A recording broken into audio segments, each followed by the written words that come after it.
Before we even get started, if you search something up along the lines of how to be creative and you found me here, go ahead and watch, but let this be the last video that you look up on the topic. What's going on? It's me, Corey, your friend on the mic. Welcome or welcome back. If you're new, happy to have you. Please take a seat, grab a drink, grab a snack. I have some things on my mind today. As usual, I always have something on my mind. I don't love long intros over here, so we're gonna get right into it. Because I create a lot of content around creativity, the algorithm favors showing me content about creativity. Duh. That's how it works, right? And recently, I've been receiving a lot of content around how to be creative. Me personally, I do not believe creativity is one of those things that you're either born with or you're not. Everybody is creative. You heard it here first. No, you didn't hear that here first. People say that all the time. But I believe everyone is creative. It is simply a muscle that you have to exercise. Every single person on earth has muscles. A lot of us skip leg day. You get what I'm saying? Previously, I used to be someone that looked up content all the time on how to be creative and how to exercise that muscle and what were like some simple things I could do to really tap into that part of my brain. Not a single search went by without me hearing things like take a walk, step away from the project, take a nap. That's my favorite, my personal favorite. And I agree. What else do they say? Try new hobbies, things of the sort. While I'm not here to say that any of those are incorrect, in fact, I do think those are good steps and actions that you can do in order to help you unlock something in your brain. It has taken me some time to realize that until my mindset is right about creativity as a whole, those actions simply will not make sense to me. They just won't work. It's a little deeper than just actions to me, because previously, if I had just gotten up and went for a walk for the sake of trying to be more creative or unlock a deeper creativity within me, I would have gotten back from my walk tired and still uncreative. For a greater, more rewarding unlock, I needed to rewire my big, heavy brain to take on new, big, obscure, open-ended ideas. Today, I want to share some tips that I tell myself on the regular on how to kind of mold a mindset that's open for creativity. The first tip, and this one was major for me because it helped me get more comfortable with the act of creating and putting things out into the world, is that there is no final result. There is no definitive end to your creation. Let me make that make sense. You have an endless amount of opportunities in your lifetime to kind of go back and take something that you created and push it further and further and further and rework it, remold it until it becomes something completely different. The first semi-relevant example or accessible example that I can think of that kind of illustrates this is like the advancement of technology, how we went from one thing, which we probably laugh at today because it's so like damn, that was the high tech back then, and now we've ended up in a totally different place. But at its core, it's rooted in the same idea. The idea was a seed, and it grew into something huge. You get what I'm saying? Another example I could think of is when a music artist does a remix to their own song. We need to bring remixes back.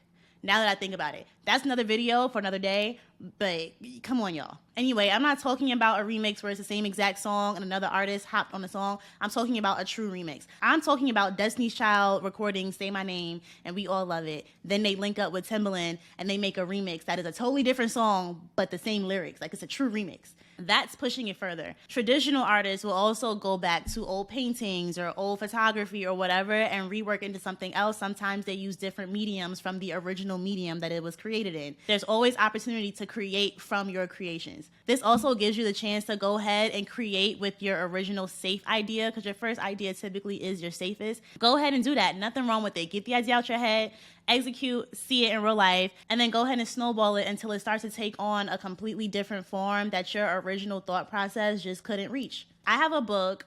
Let me go find the book. This book is called Now Try Something Weirder by Michael Johnson. How to Keep Having Great Ideas and Survive in the Creative Business. I will, of course, link it down below. The survival guide for creatives everywhere, with 233 to be exact, hints, tips, and pieces of advice. The title of this book alone is obviously speaking to what I'm talking about right now. The author writes, I took what I was convinced was the perfect solution to my then creative director. Nice, he said. Now try something weirder. This turned out to be a sensational piece of advice. Rather than showing something something safer, which makes the perfect route appear risky. A weirder idea makes the perfect solution seem even more perfect. Why I read that part is just that last part. The perfect solution is made to seem even more perfect. Your original idea, nothing wrong with it. Get it out. And then the more you do, the more perfect it becomes. So I say all that to say that once you have that idea, you're less afraid to go ahead and just do what's in your brain. I think a lot of the time, which makes me feel uncreative, is that the only thing in my head is the safe thought, or what I think is a safe thought. If I just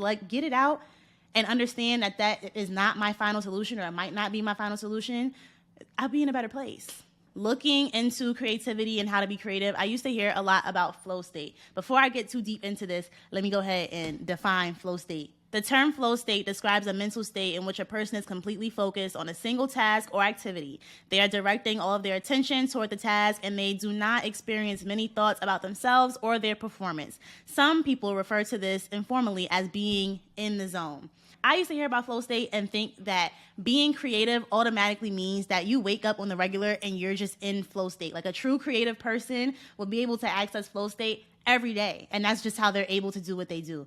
It's not the case. Flow state is not neutral. Flow state is just not the default. You do not wake up in clouds and rainbows and fairy dust and all of these ideas are pouring out of you. I mean, sometimes it could be like that, but that is a place that you have to actively get yourself into. I'm not even joking. I used to think that if my brain did not feel like that, or if I didn't feel like I was having that visceral reaction to life, that there's no way I'm creative. Acknowledging that finding your big idea can be challenging. I mean, it is challenging. It's a challenging task. But acknowledging that creativity can be a challenge and you're not automatically going to be in flow state. It's not something that's just going to be in front of you every day. I think that's where those actions that I mentioned earlier come more into play. Acknowledging that makes me more open to going to do those things, because I'm now learning what types of activities and things like that can help me get into flow state. But the absolute moral of the story is that it's not neutral. So if you sit down to execute and you're drawing blanks, it's natural and it's normal. This might be my third idea or tip, but it's related to the last one. This is like a 2.5. Creative block is simply your body's request for redirection. Repeating that statement will make a huge lift on rewiring your brain. At least it did for me. It is so easy to get frustrated by creative block. I think that might be the number one most talked about thing when we talk about creativity. It's not about what creativity is or what we deem creative. I think everyone always wants to talk about how to stop creative block. I welcome it. And don't get me wrong, I definitely used to be extremely frustrated by it. Like, what the hell is going on that my brain won't turn on right now? I need it on now. But this is the point where I realized that I'm thinking about it wrong. Now, at some point in time, I realized that I am so excited to procrastinate. The second I get an email, or I remember this thing I wanted to write, or I remember this application I wanted to do, I want to look at TikToks, I should watch this film that I'm super interested in, this documentary might give me these ideas, let me go procrastinate and do that. I get so excited to do that. I love that. But when it's time for me to address my creative block, or not address my creative block by taking a break and going and doing something else and ripping myself away from whatever it is I'm doing to do something else, I hate it. But they're the same thing. I could be working on the same exact project and be stuck. But when I think about it as, let me take a break from this because I need one, versus let me take a break from this because I want to, aka procrastinate, it's totally different things. One is much more favorable than the other. Ultimately, either way you look at it, the action is redirection. If my brain is shut down, I'm actually blocked, I have to understand that I am being asked to stop. And that means that I can do something that's favorable to me, because now I'm not calling it procrastination. I'm calling it redirection, because I was doing something productive and my brain asked me to take a break. Resting in the idea of redirection and understanding that sometimes it is necessary to go ahead and do something else has allowed me to welcome creative block. I would love to call creative block something else, because creative block is so, like, the connotation is negative, and it's not. I don't feel any negativity about it anymore. Tying it back to my analogy about how we be skipping leg day, if I go to the gym and I'm working out upper body significantly more than lower body, one, I'm gonna look crazy. But two, you do have to allow those muscle groups to rest so that you can recover and they can build. That doesn't mean you just completely stop going to the gym, but next time you go, maybe you should work out a different muscle group. Boom. Speaking of blocking, here's a good one. Critiques are generators. not blockers. If you are someone that does not like to be critiqued or feel like you can't handle it, this is for you. Throughout my years in school, I have always been in settings where critique was a part of the curriculum. You would go to class, you would put whatever you made up on the board, up for display, up on a screen, whatever, and your classmates were invited to roast you.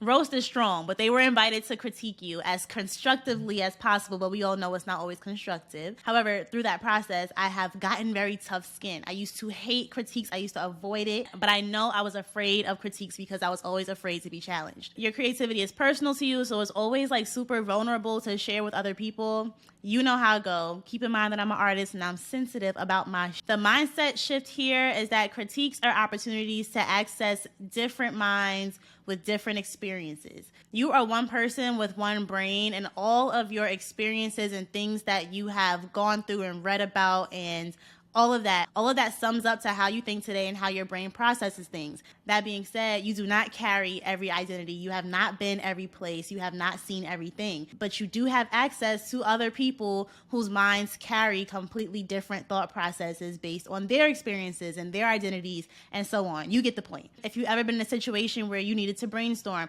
I'm sure you know that brainstorming by yourself is cool and cute and all that, but brainstorming with other people is phenomenal. You're bouncing ideas off of each other. It just unlocks more than you would have been able to do on your own. So again, critiques are generators, not blockers. Creativity does not have to be, and a lot of the times it is not, a solo project. If you're feeling like you need to unlock something new to go to the next step in your creativity, try welcoming other people, other opinions, other thoughts into your creative process. It's still your process. Don't be selfish to the point of demise, okay? Lastly, I want to say creativity is not exclusive to one discipline. A lot of the times when I hear people say, I'm not creative or I'm not creative enough, it's usually followed by something along the lines of, I can't paint, I can't draw, I can't whatever. Visual art is not the end all be all of creativity. Some of the most creative people I know can't even make their handwriting look nice. I used to not know how to do much more than boil water. That was my relationship with the kitchen. As of lately, I found myself in there damn near every day. Not only am I cooking, but the more that I'm in there, I'm finding myself like understanding what type of flavors I like together. I'll be laying in bed thinking like, oh, I wonder if I could do this, and then go do it. That is my current source of creativity when it comes to hobbies and things like that. I used to also be someone who thought I couldn't write. I didn't think I could write an engaging story, or like I just didn't think I was a writer. How I found out that I was, and let me not say like, because you know I'm not technically a writer, but I'm not bad at it. I'm actually pretty good. I'm decent. How I found that out was through Instagram captions. I'm a storyteller, and I tell you that all the time. I love telling an engaging story, and I started out small and doing that in my Instagram captions. Those are two random ways that I found myself being very, very creative outside of the typical, or outside of visual art, so outside of what I do on the regular. The point here, and what you need to commit to memory and apply to your life, is that the creative muscle is being exercised regardless, no matter which way you decide to do it.